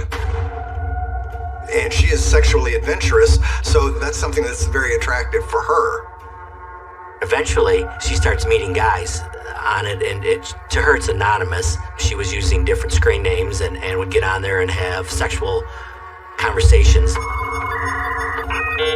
Shari soon becomes hooked. Her evenings are spent in X-rated chat rooms where she's immersed in sexual fantasies with anonymous men. Sherry, at this point, is communicating with a lot of different people. She's been known to say that one man cannot satisfy her. And she would actually build them up to meeting in person. You know, get ready for me, here I come. For Shari, her online world is a place where she can pretend to be whoever she wants. And I think that particularly suited Sherry Miller. She liked to play act. Sherry was living this double life, and she didn't want Bruce to find out about it.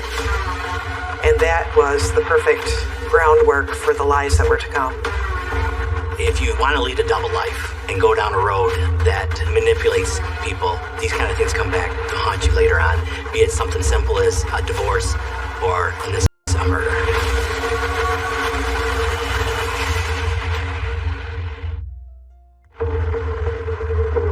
While Bruce Miller works long hours, his young wife, Shari's online addiction deepens as she builds a world of racy virtual personas. She had numerous screen names that she would use. Things like Sexy Kitten for You, Love Me Slowly. Another one was Shri 6969. All her screen names, for the most part, had a sexual connotation to them. It soon gets to the point where Shari is spending more time talking to men online than she is with her own young family. Children require you to shift your focus from yourself to them and to their needs. She was a horrible mom. She was much more focused on herself. She had her head buried in the computer. Shari's provocative persona soon attracts the attention of an anonymous man who goes by the handle Reno Dudes.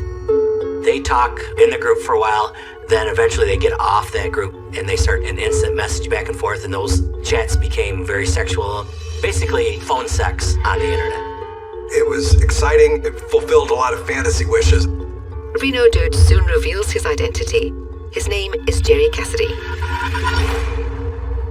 Jerry's in the process of a divorce. He's a pit boss at Harris Casinos in Nevada, and prior to that, he had been a police officer. He was a police officer who quickly rose through the ranks, but then he became a whistleblower, so to speak.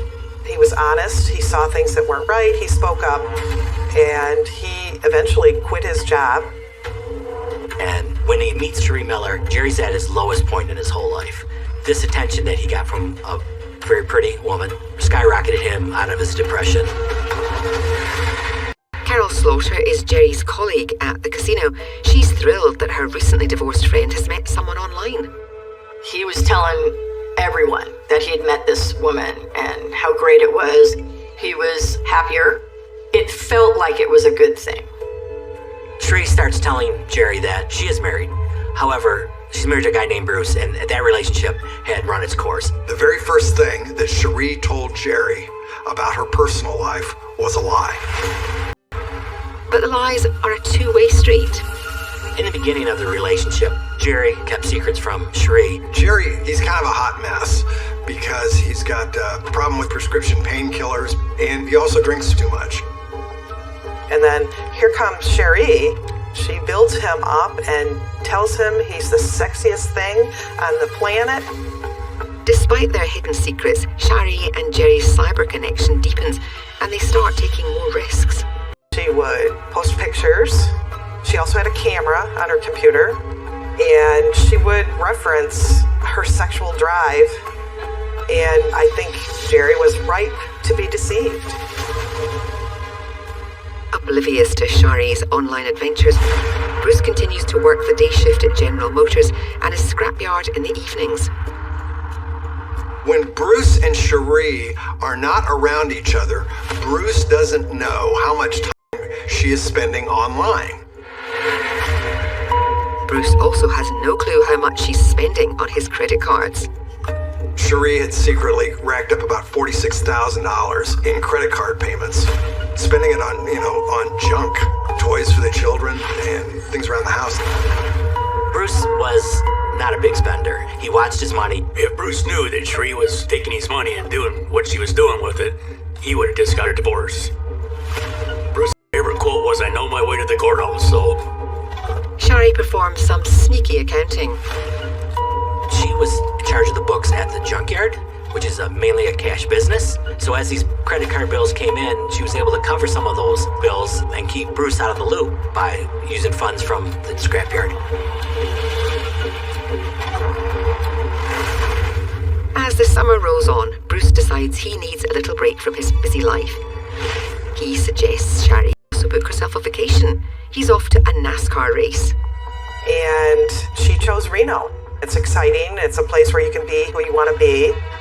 Shari wants to be with Jerry Cassidy. Cherie builds lie upon secret upon lie. Little does Bruce know that his wife is planning a secret rendezvous, the catalyst that will lead to a shocking murder.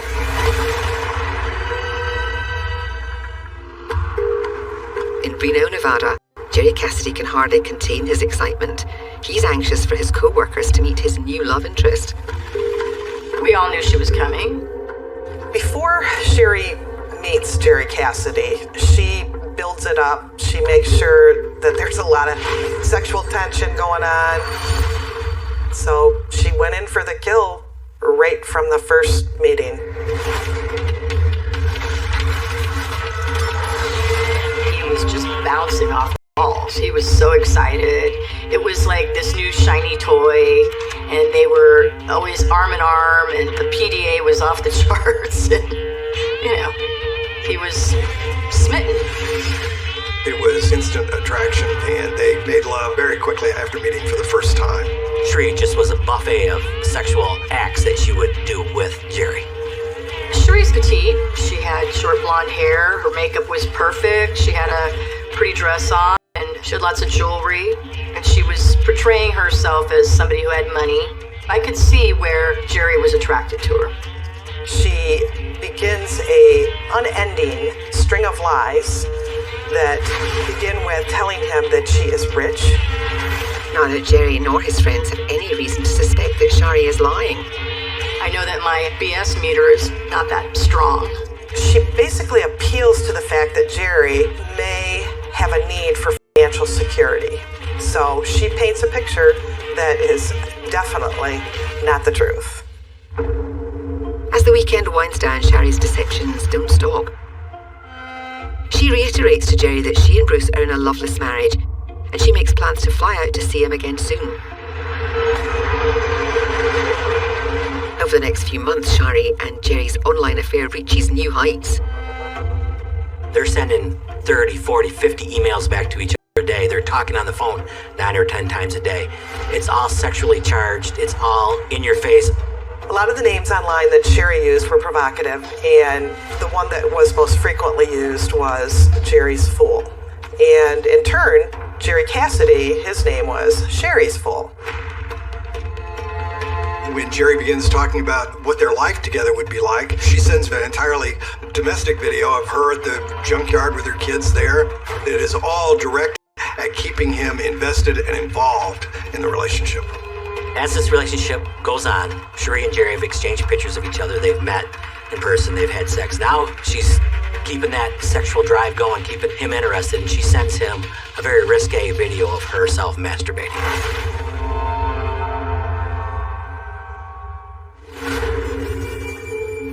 Meanwhile, her husband Bruce is none the wiser, and it's not long before Shari tells him that she needs to head out to Reno again and again. Cherie justified the trips to Reno, telling Bruce that these were Mary Kay sales conferences and that she needed to go there for her business. Bruce understands business.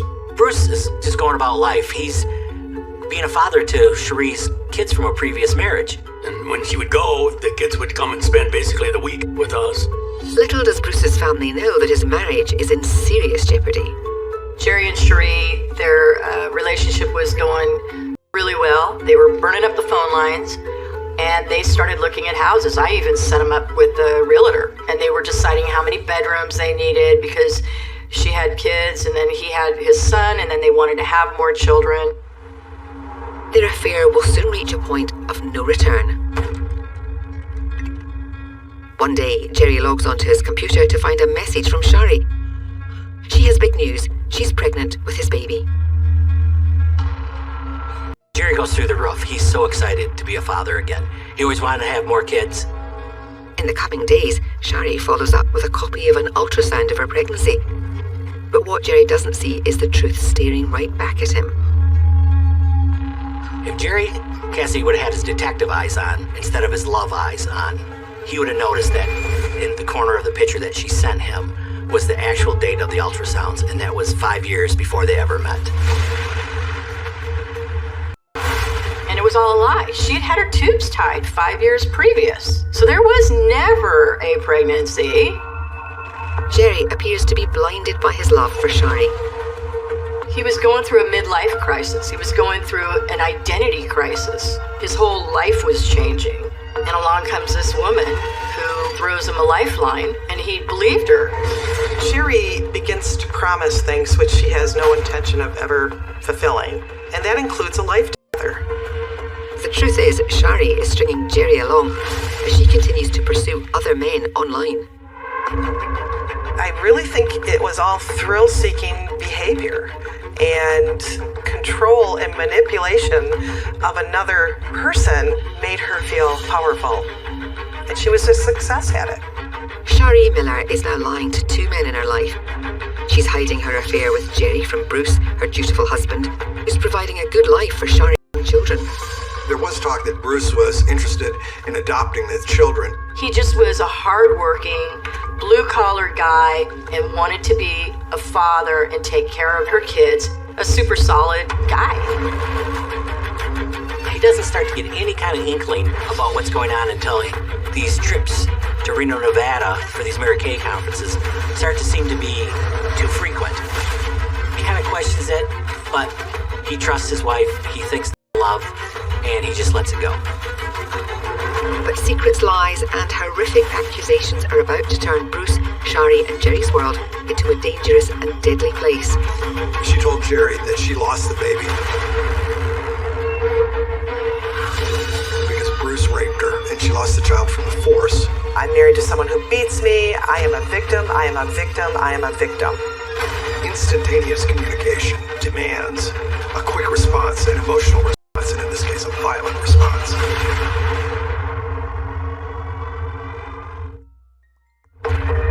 At home in Reno, Nevada, Jerry Cassidy is beside himself. Shari says she has proof that Bruce beat and raped her, causing the miscarriage of Jerry's baby. She sends some images to him of showing the bruising all over her body and chest. It looks like she's been beat to death. This begins to enrage Jerry, and it calls upon something that's deep in Jerry's character. He's a police officer. He's programmed to want to help. He's programmed to want to solve problems. He's the white knight. He's going to be the one to save Shari from this terrible marriage that she's in. Shari has twisted the truth beyond all reason. She tricked Jerry into believing the bruises on her body from her so-called violent husband are authentic, but they're not. The real story behind the bruises is that Shari had makeup from her Mary Kay sales job, and she did it herself. Believing the bruises are real, Jerry is raging and says he wants to deal with Bruce face to face. Fearing her truth would be exposed, Shari's deceptions and manipulations get even worse. She's starting to say that Bruce is a mafia guy, that he sells drugs, that he's had people killed. Bruce Miller is not a mobster. He's not a money launderer. He's not a drug dealer. But Shari convinces Jerry that it's not safe to confront Bruce. Jerry, being the ex-cop, starts giving her good advice. Leave him. Come move with me. Get a restraining order against him. She wouldn't leave. She just kept saying, no, if I do, he'll follow me. I'll never be free of him. I can't do it. It's just too complicated. You don't understand. It was melodramatic, to say the least. Then, mysteriously, Jerry starts receiving nasty emails from an address called BD Junk. And BD Junk is a screen name for Bruce Miller. And these emails were very explicit in what he was doing to Cherie, how he was treating her, how Jerry needs to stay out of Cherie's life. And the concussive force of those emails is tough to understate. They are bludgeoning in what they say about Cherie.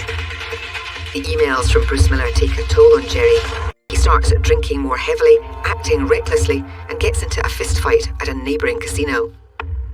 I think that Jerry was in a worse spiral than most people that I've known. He had already been arrested, I think, twice. And his family just was like, you know what, this is not working out for you. We need to get you back home with the family. Jerry becomes so despondent, he quits his job at the casino in Reno and moves back home to family in Missouri. And I was like, good, and I felt like it was a good move for him, that he was surrounded by family, and that's where he needed to be.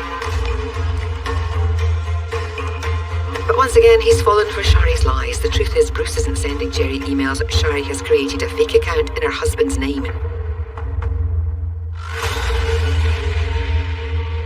Back in Mount Morris, Bruce Miller is getting frustrated. The money his associate John Hutchinson owes him still hasn't materialized. John owed Bruce $2,000. John owed Bruce the money, and I think Bruce might have asked him for it back or something. There was a little bit of an argument between Bruce and John. And there's something more troubling. John is suspected of secretly stealing vehicle identification numbers from cars in Bruce's yard. He was having some questionable business dealings with people in that immediate community of salvage yards and selling used cars. And at that time, he became on the radar of the police department. Bruce would probably be pretty upset about that one. Bruce, he was a straight shooter on many levels. John was trying to figure out ways to pay him back, creatively, maybe getting somebody else to pay him back, and he would owe money to that other person. The point is that debt was still outstanding. And on the home front, Shari's wild spending sprees on Bruce's credit cards are becoming obvious. He started noticing that there's a lot of toys around the house, that she's buying all kinds of clothes and making these trips to, There's something going on that he doesn't like. I think he was starting to figure it out. One evening, Shari is home with the kids, and as usual, Bruce is at the scrapyard going over some paperwork in the office. Cherie calls Bruce and kind of wants to know what he wants for dinner. So they decide on that they're going to go to Big Brutus Pizza and get fish. While speaking on the phone, Bruce says, "Oh, a customer just pulled up. Let me take care of him." He tells Cherie, "Call in the order of food and I'll pick it up on my way home." Hours pass, and Bruce doesn't come home. Sherry is worried about Bruce, so she calls Chuck, who has a key to get into the junkyard, to go check on him. I said, well, I'll drive up that way and see if I can see where he's at or anything. Then at that point, my wife Judy decided she wanted to go with me. And when I drove back in there, I could see Bruce's car was still there. I'm going to walk back in there and make sure that nothing's wrong. And then the unthinkable. I see nothing he could have did to deserve that. My God, how did this happen? It's a crisp fall night in Mount Morris, Michigan. And Bruce Miller doesn't come home from work for dinner as planned. At the junkyard, his brother Chuck and his wife make a harrowing discovery. Never dreamed that it was going to go up there and find my brother dead on the floor. And it looked like he had just fell over backwards out of his chair and hit his head. There was a lot of blood on the floor. I thought that maybe he had a heart attack or something. I told Judy to call 911, so... County 911. Yeah, I need a police ambulance at Danbury, auto salvage. Okay, what's the problem? My brother-in-law owns it. He's laying on the floor and there's blood. Okay, is he breathing? I don't think so. Okay. Was there any other suspicious vehicles on the lot when you came in that shouldn't have been there? No. Tragically, it turns out to be much worse than a heart attack. He had been shot into the upper chest with a shotgun blast that left pellets in his upper chest and neck area, and that had caused him to tip over in the chair. The original responding detectives thought that this was probably the robbery. Like, robberies aren't uncommon in that area, and a lot of unsavory people come and go. The problem with this scene was that it's not a clean place. It's greasy parts, greasy fingerprints, and lots of people coming and going. But there was no surveillance equipment. There was no shell casings left. There was no evidence at all. Police inform Shari in the middle of the night that her husband has been shot dead. She is inconsolable. She was in the bedroom screaming and crying and hugging Bruce's pants. By the next morning, detectives are ready to start questioning those closest to Bruce. And they begin with Shari. We knew at that point she had a rock-solid alibi because she was at home calling in for dinner using her landline. She was actually on the computer. She had friends over. We knew where she was at the time of the murder without question. Police tell Shari they suspect her husband may have been killed during a robbery. It was a cash business. His money was missing out of his front pocket. They knew that night as they processed the scene.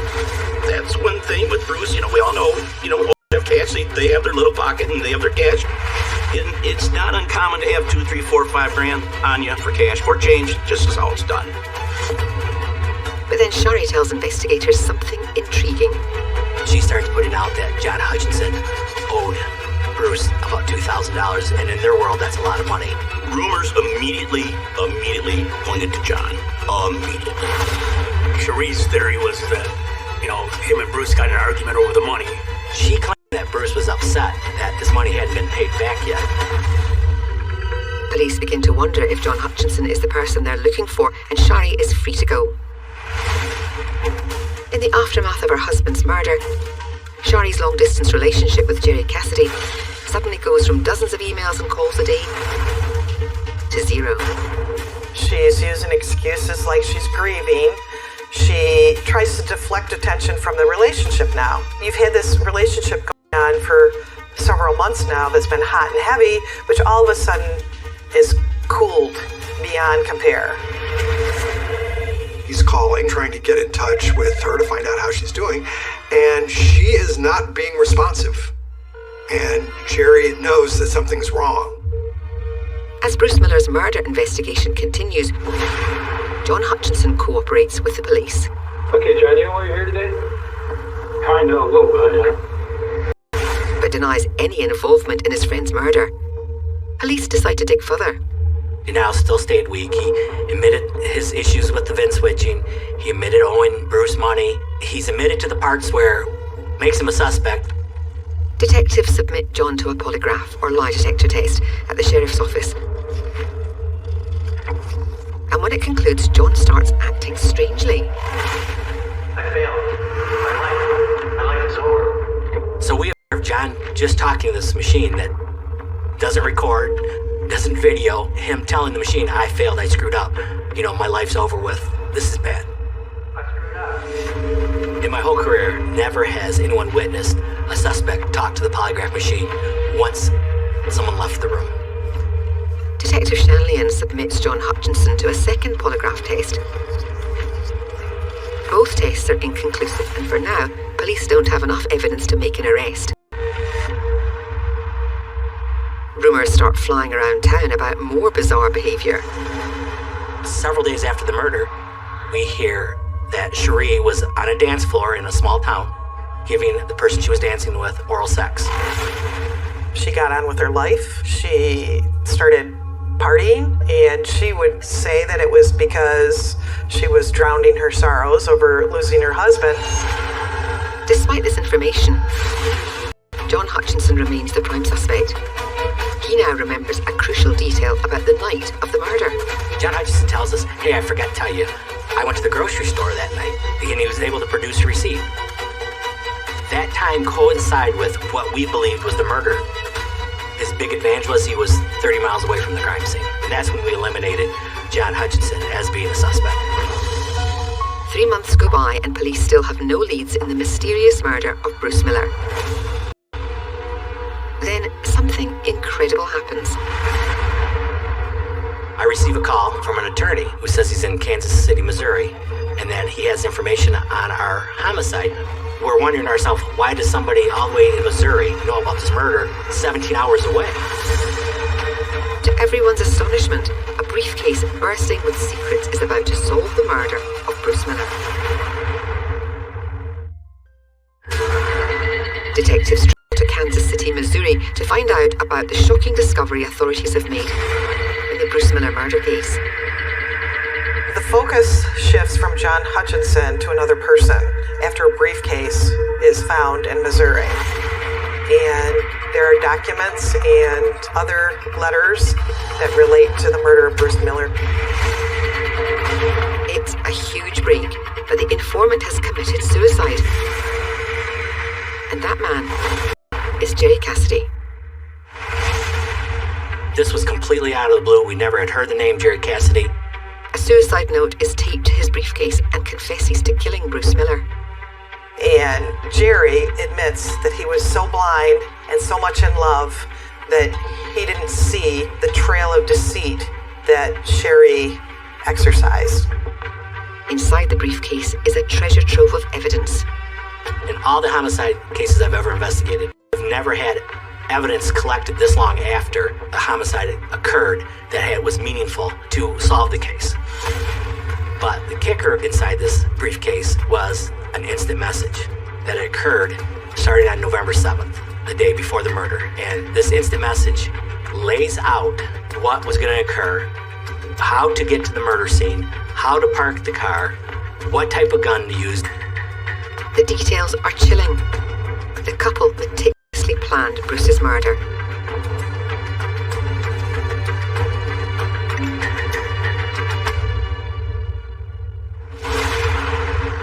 Jerry grabbed his shotgun and drove from Missouri to Michigan. Missouri is a long way from Flint. It's about 700 miles, and Jerry took about 16 and a half hours to get there. He meets with Cherie Miller at a rest stop on I-75 and Expressway. At that point, Cherie gives him her cell phone. They go over the details of what's going to occur that night. Now it's a waiting game. Being a detective, he could know how to hide and do a surveillance. He waited. The setup was that Bruce needed to stop on his way home from work and pick up takeout food for the kids. And so Cherie would call that order in and then call Bruce back to make sure he was still there by himself. And so her job was to keep Bruce on the phone until Jerry pulled up so he could get out and go into the office.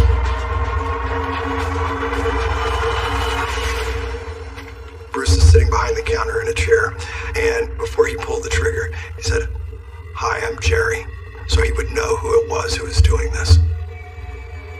It must have been a confusing, awful the last few seconds.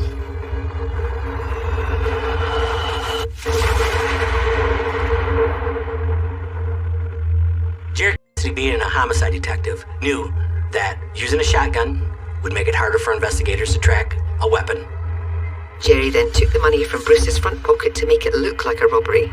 Jerry walked out of the office, got in the truck, called Cherie, let it ring once, which was the signal that it's been done, and then began the drive back to Missouri. In the months that followed, Jerry thought he and Sherry would be together. But Sherry had other plans. And after ghosting him, she quickly became involved with another man. I think that when she cut him off so abruptly that all of a sudden he looked at things through a different set of eyes and realized then that he'd been played, that she had just manipulated him. Snake. The love of his life deceived him into murder. And now he has blood on his hands. And unbearable guilt. He was trying to save her, but she didn't really want him. So he died, still not knowing about all the lies she told him. He died not knowing that this whole thing was just a game.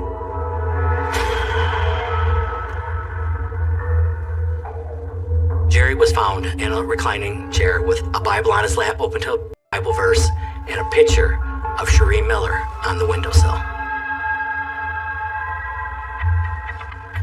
But Jerry didn't want his truth to die, so he left behind damning evidence to make sure Sherry's secrets came to light.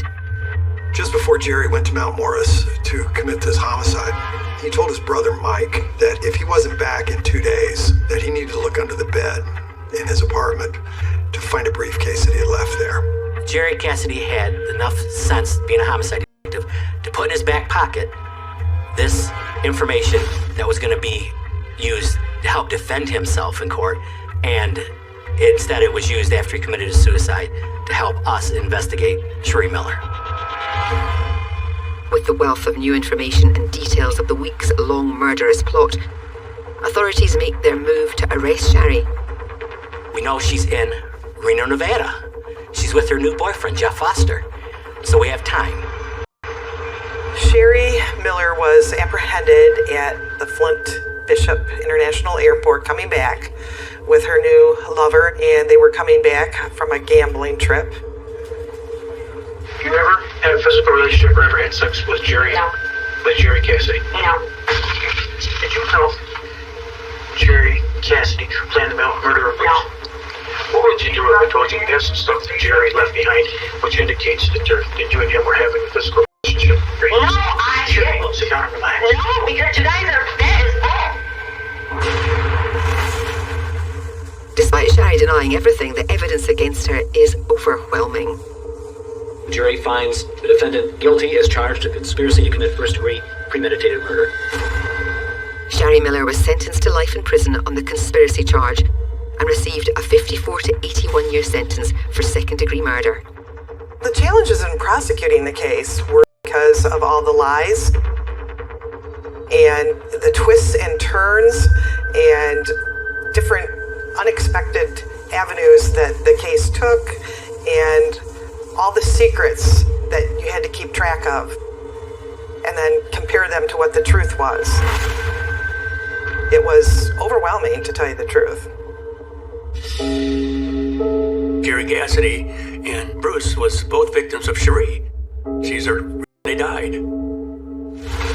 I work close to the salvage yard, so every time I drive by there, it crosses your mind. That's where your brother got killed. Then Cherie set me up to find my brother dead. What has stayed with me about this case is why. She could have just divorced him. She could have taken his money. She could have moved on.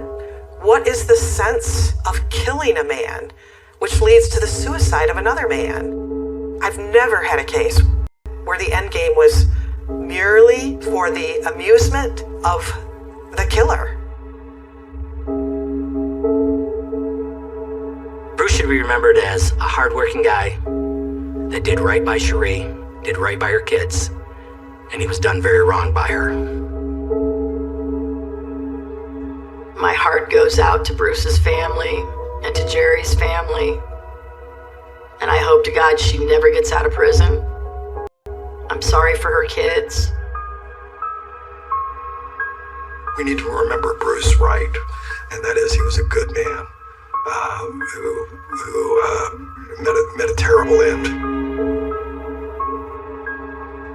I like that guy. Liked him a lot. He did not deserve this. Bruce was a good guy to be around. I miss having him around. And died at the hands of an evil woman.